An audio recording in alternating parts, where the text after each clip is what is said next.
Hello everyone and welcome to another Bimmer Fixer video, and in this video I'm going to be showing you how to fit a 12 volt power outlet in the boot of your E60. The reason I'm doing it is because the other day I found myself having to use one of these cool bags, and it would have been really helpful if I'd had a plug-in 12 volt cool box. So I'm going to fit a 12 volt socket in the boot. The fuse box, as you know, in the E60 is in the back as well, so it's going to lend itself to doing this, and I'm going to show you how to fit it and the best way to kind of route it and make it nice and secure. Okay, so just before I show you how to remove some of the paneling and where we're going to put the socket, I thought I'd just show you and tell you how I'm actually going to do it. So in the kit you get the 12 volt socket itself, so it's a fairly generic socket there, and it comes with some wire here. It should be plenty long enough for what we need. So we've got the live there, and it does actually have a 10 amp inline fuse, and then we've got the ground or earth there as well. Now the way I'm going to attach it is with one of these. Now this is left over from my dash cam install. Check out that video if you've not seen it already. But these are literally pence. I think they're 99 pence each, or you can get a bundle. But all you need to be wary of is just make sure you get one that's the right fuse size. So you've got the standard size, a mini, and then a micro.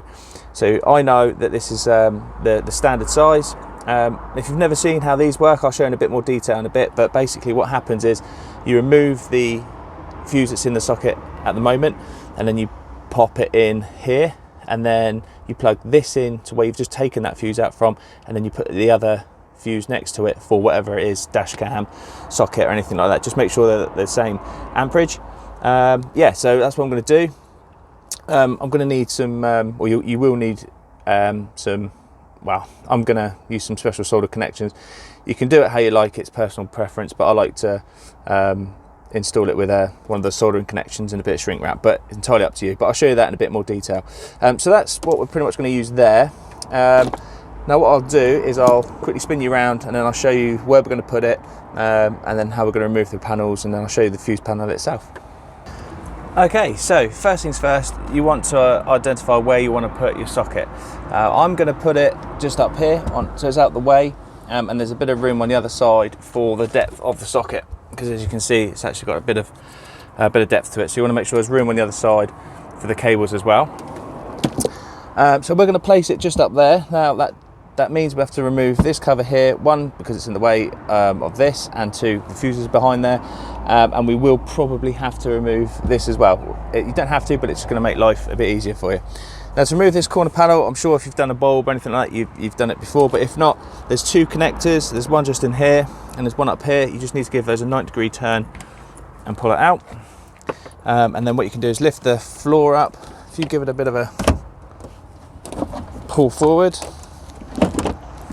twist it around, it will come out like so. Pop that out of the way.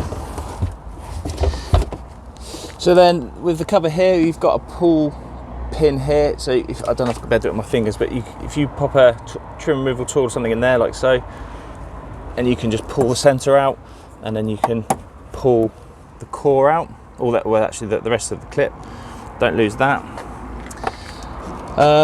Then you have the anchor point here for the luggage. Now under this cover, if you get a screwdriver, so standard Bimmer issue, if you pop that under there and lift that cover up like so, that's a T40 I believe. So we're going to remove that. I might be able to do it now actually. So we'll get that out of the way now.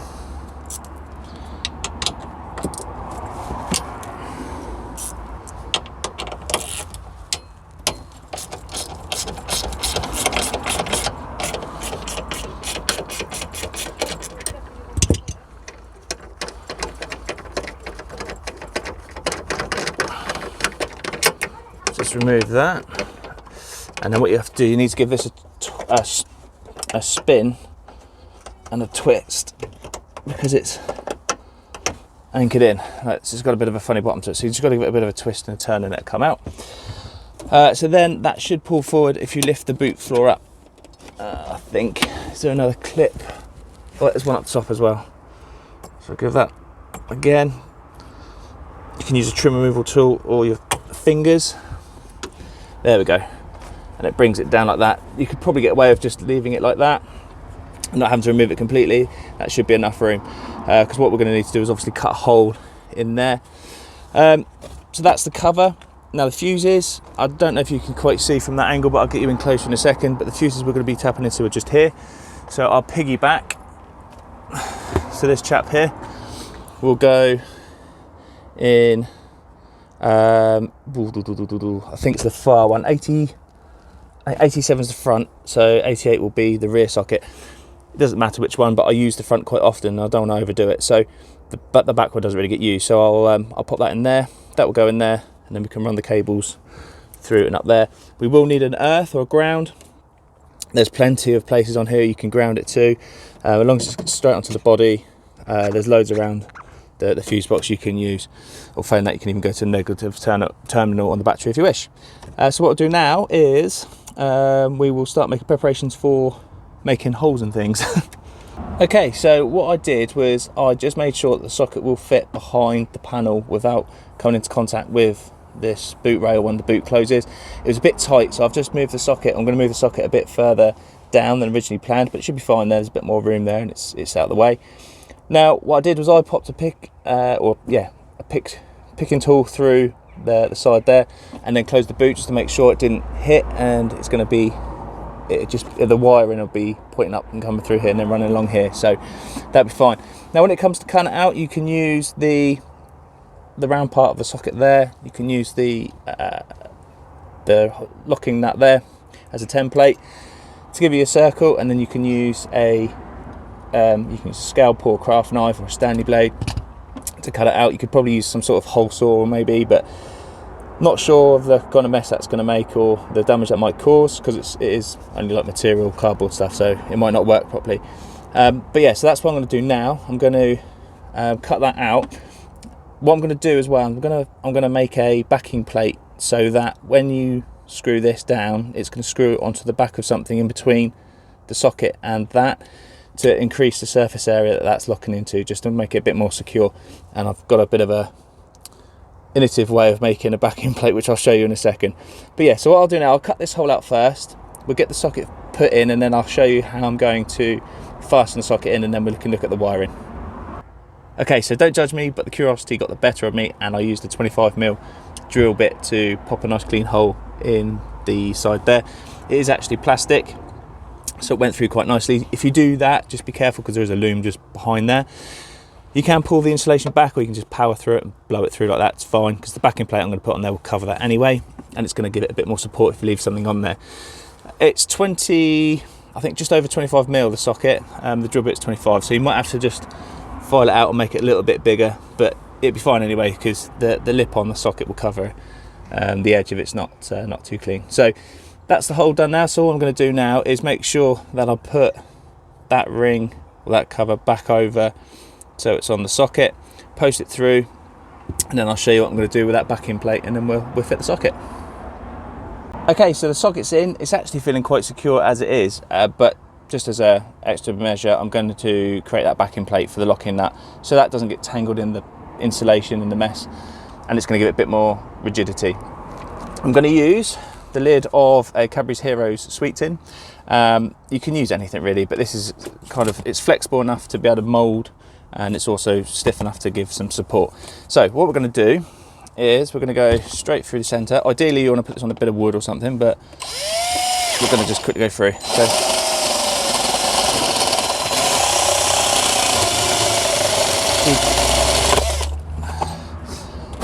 So you can cut it out or anything like that.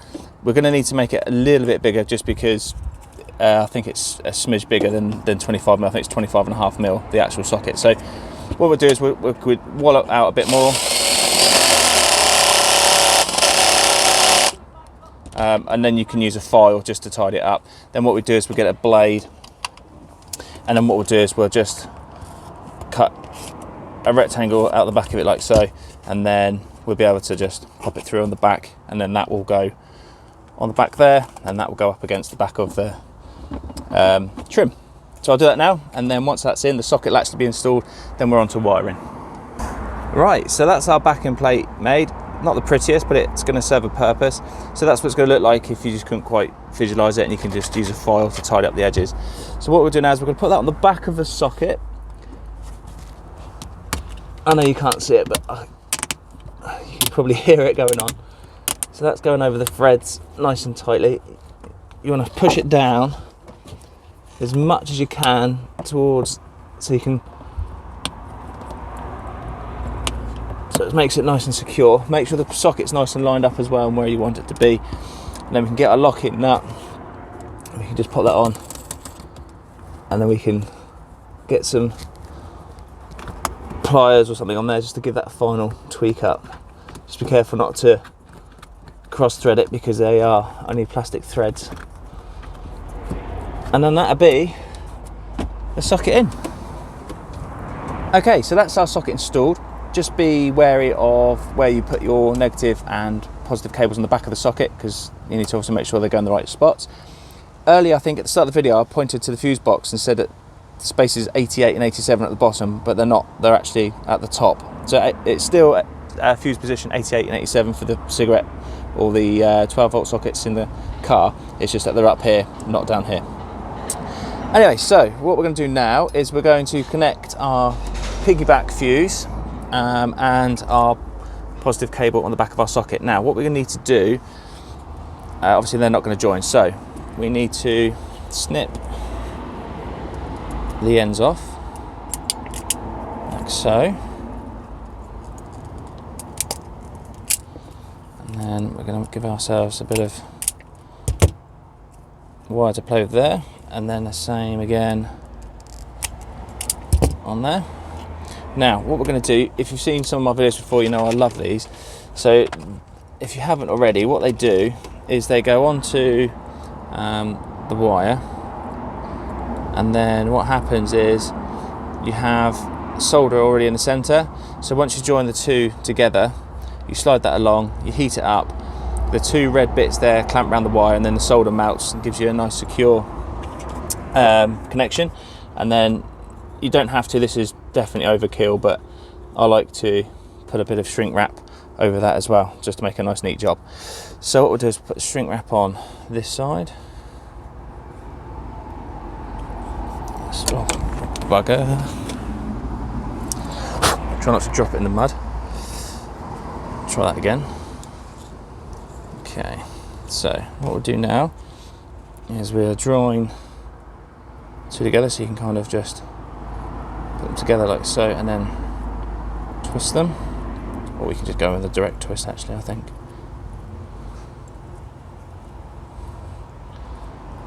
There we go. And make sure it's nice and snug, and then we slide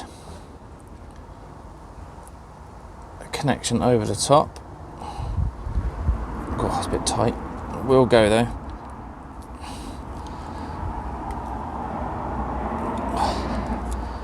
He says. And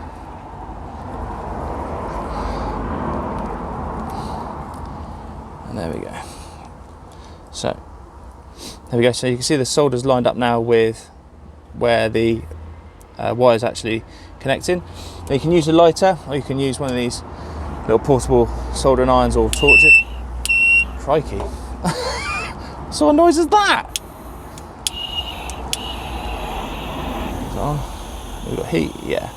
So all you need to do is just heat it up, and that activates the two bits of, I think they're like a glue in there that holds the wire, and then you just hold it on the solder. And the solder has it's a low temperature melting solder, so you just do that and then it will melt onto there like so. Just make sure that's nice and hot. Probably quicker to use a lighter, to be fair. And then you can just slide your shrink wrap over like so. Like I say, this is overkill, you don't have to do this, but I think it just looks better. And then we just run the shrink wrap along like so, just for a neat job. There we go. So now that's the wire connected, nice and secure. Now what we need to do is we need to piggyback off of 88 or 87. I'm going to go off of 88 because that's the rear sockets and I don't usually use those. So what we need to do is, first of all, if we get our fuse removal tool, pop out number 88. Now what you want to do, the fuse you've just taken out goes closest to the end there, so you just pop that in like so, and then you get another fuse, same amperage, so another 20 amp, and we put that in there next to it. Now that's going to be for our socket. We have got the inline 10 amp as well, but it's just secure. And then all you need to do is you just put it back in, and you just pop it in like so. Make sure it's lined up.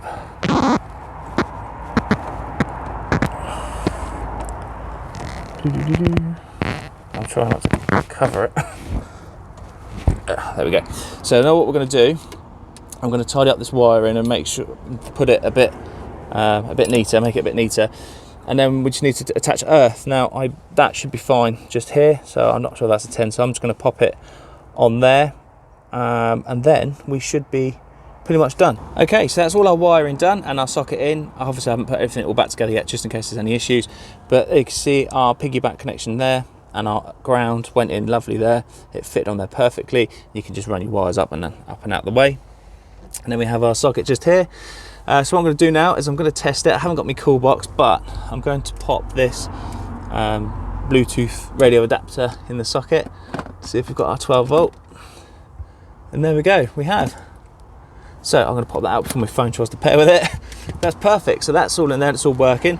Putting everything back is just a reverse of taking it all out. So there you go. Hope you enjoyed the video. If you did, please get a thumbs up. If you've got any questions, please ask away. And if you want to see more content like this, don't forget to subscribe. Thank you very much, guys. Take care. Bye-bye.